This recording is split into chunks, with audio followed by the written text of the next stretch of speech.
piemēram, zigzaga kustības pa langera līnijām. Šitan jums jāsaprot, ka mēs ejam, nu, vairāk pa langera līnijām, ja? Все подряд просто активизируем. Varam taisīt zigzagus, varam taisīt spirālītes.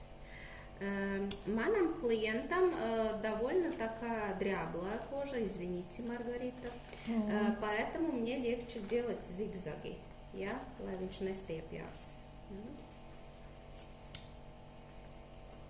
Un šitan jūs noteikti varat pieturēt, ja, lai tas nebūtu agresīvi. Ja. Es jums rādu tagad tieši tā, kā mēs strādājam ar kuperozi, ja, lai tas nav agresīvi. Jo principā jums, ja ir vesela ада, nav это сеточки не видно, все такая упругая, еще такая толстая, например, если она жирная, она очень часто бывает, ну, такая толстая. Jūs vispār varat šitā taisīt, šitā, ja, это ничего. Но для нее это будет слишком агрессивно. Ja? Поэтому придерживаем. Taisam zigzagus langera līniju virzienā.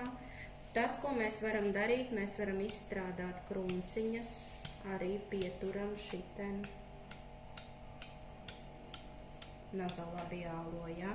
Šeit virslūpu paaktivizējam. Bet reāli, ja ir 7 minūtes, tad ir fiksi visam jāizskrien cauri.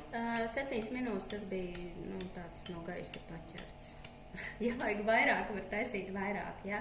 Drenāža principā būs, nu nezinu, 5 minūtes, ja. Varat taisīt arī 10 aktivāciju. Nu, skatāties, ja. Arī kāds ir apsārtums.